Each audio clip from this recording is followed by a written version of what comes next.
அனைவருக்கும் வணக்கம். நம்ம இந்த வீடியோ பதிவில் நவம்பர் 7ஆம் தேதிக்குண்டான கரண்ட் அஃபேர்ஸ் பார்க்கலாம். ஓகேங்களா? ஸோ அந்த கரண்ட் அஃபேர்ஸினுடைய ஃப்ரீ பிடிஎஃப் நம்ம டெலகிராம் சேனலில் போஸ்ட் பண்ணிடுறோம். ஸோ நீங்கள் ஃப்ரீயாக டவுன்லோட் செய்து கொள்ளலாம். மற்றும் இதிலிருந்து 2-3 வினாக்கள் நம்ம கம்யூனிட்டி டேப்பில் போஸ்ட் பண்ணுவோம் அண்ட் டெலகிராம் சேனல்லையும் போஸ்ட் பண்ணுவோம். நீங்கள் அதை தேர்வாகவும் அதை அட்டன் பண்ணிக்கலாம். ஓகேங்களா? சரி, ஓகே. இன்றைக்கான கரண்ட் அஃபேர்ஸ் நம்ம பார்க்கலாம்.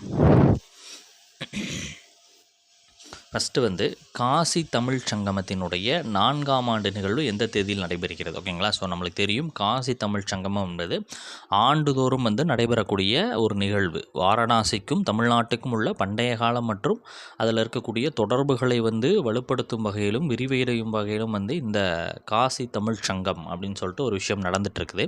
இதனுடைய 4.0 அதாவது 4வது பதிப்பு என்பது டிசம்பர் 2ஆம் தேதி நடைபெறப் போகிறது. ஓகேங்களா? இதற்காக பார்த்திங்கன்னா ஒரு 7 குழுக்கள் அமைக்கப்பட்டிருக்கிறது. மாணவர்கள், ஆசிரியர்கள், எழுத்தாளர்கள், ஊடகவியலாளர்கள், வேளாண்மை, கைவினைஞர்கள், மகளிர் போன்ற 7 குழுக்கள் அமைக்கப்பட்டிருக்கிறது. மேலும் 2 புதிய திட்டங்கள் அமைக்கப்பட்டிருக்கிறது. தமிழ் கற்போம் அப்படின்ற ஒரு திட்டத்தின் மூலமாக இந்த வடநாட்டு இருப்பாங்க இல்லையா, ஸோ அவர்களுக்கு இதன் மூலமாக தமிழை கற்பிக்கும் விதமாகவும் அகத்தியர் பயணம் அப்படின்ற இந்த பயணங்கள் குறித்த ஒரு விஷயங்கள் பண்ணுறதுக்காகவும் இந்த 2 புதிய திட்டங்கள் என்பது அறிமுகப்படுத்தப்பட்டிருக்கிறது. ஓகேங்களா? ஸோ இந்த காசி தமிழ் சங்கமம் என்பது எந்த ஆண்டு முதலாக நடத்தப்பட்டது அப்படின்னு பார்த்திங்கன்னா 2022 தொடங்கப்பட்டு இது 4வது பதிப்பாக இருக்கிறது. ஓகேங்களா? ஸோ இதை முதல் தகவலாக நம்ம பார்த்துருக்குறோம். ஓகேங்களா?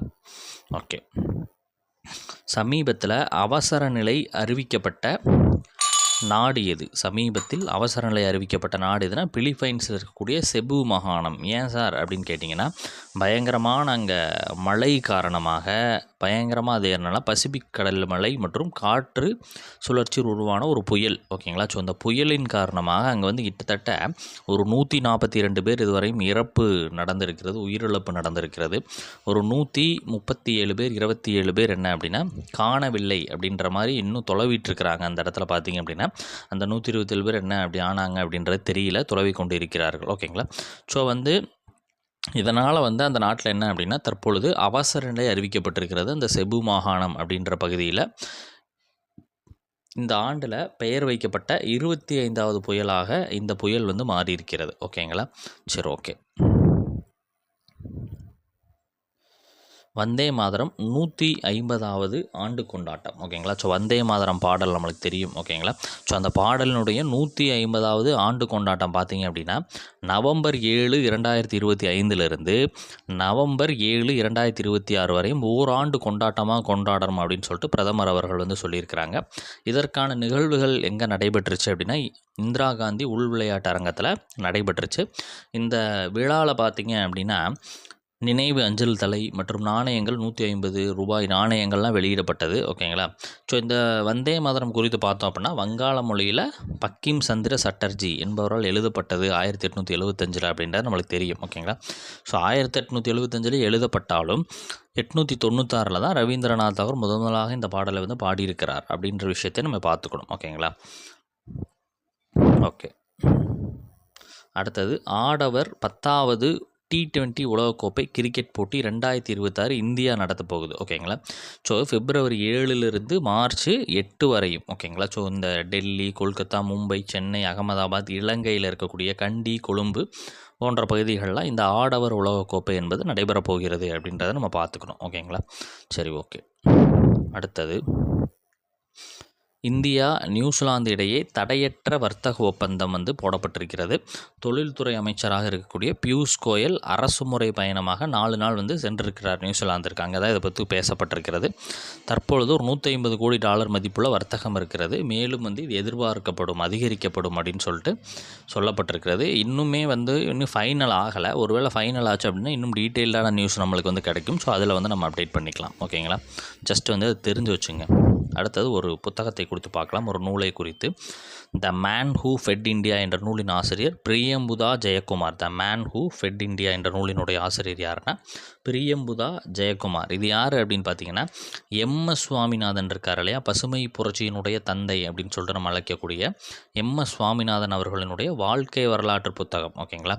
இந்த MS அப்படின்றதுக்கான அர்த்தம் என்ன அப்படின்னா மங்கோம்பு சாம்பசிவன் சுவாமிநாதன். சில இடங்களில் மான் கொம்புன்னு இருக்கும், சில இடங்களில் மங்கொம்புன்னு இருக்கும். ஓகேங்களா?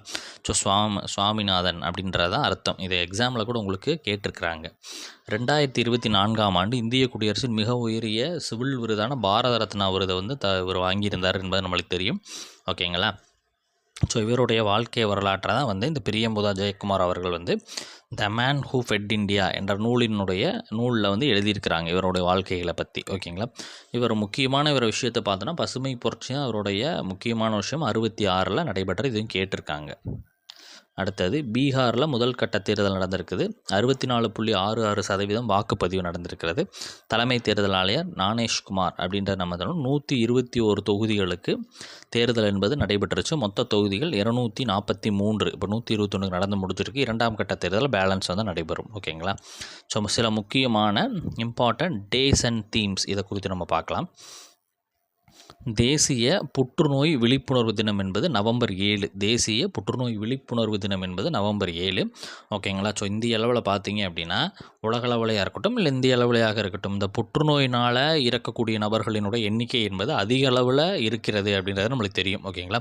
ஸோ புற்றுநோய் என்பது ஒரு பாகத்தை மட்டும் தாக்குவதில்லை, எல்லா பிளேஸ்லேயுமே புற்றுநோய்கள் வந்து வரக்கூடும். ஓகேங்களா? ஸோ அதனால் இந்த புற்றுநோய் குறித்த விழிப்புணர்வை வந்து மக்களிடையே வந்து பரப்பணும், மக்கள்கிட்ட வந்து எடுத்து சொல்லணும். இதனால் என்னென்ன பாதிப்புகள் ஏற்படுது அப்படின்றத குறித்து விழிப்புணர்வு செய்வதற்காக இந்த தினம் என்பது கொண்டாடப்படுகிறது. ஓகேங்களா? இதனுடைய கருப்பொருள் என்ன அப்படின்னா தனித்துவத்தால் ஐக்கியப்பட்டது என்பது கருப்பொருளாக இருக்கிறது. இந்த தினத்தை ஏன் சார் நம்ம கொண்டாடுறோம் அப்படின்னு பார்த்தீங்கன்னா இந்த மேரி கியூரி போலந்து நாட்டை சார்ந்தவங்க. ஓகேங்களா? அவங்க வேதியியல் துறையில் நோபல் பரிசுகளை வாங்கியிருக்கிறவங்க. ஓகேங்களா? ஸோ அவங்க வந்து இந்த ரேடியம் பொலோனியம் போன்றவங்களாம் கண்டுபிடிச்சிருக்கிறாங்க. ஸோ இவர் வந்துட்டு இவரை வந்து பெருமைப்படுத்தும் விதமாகத்தான் இவர் தான் இந்த ரேடியாலஜி அப்படின்ற ஒரு விஷயத்தை வந்து ஃபைன் பண்ணுறதுக்கு முக்கிய காரணமாக இருந்தார். ஸோ அதனால் தேசிய புற்றுநோய் விழிப்புணர்வு தினம் இவருடைய இதில் வந்து பண்ணுறாங்க. ஓகேங்களா?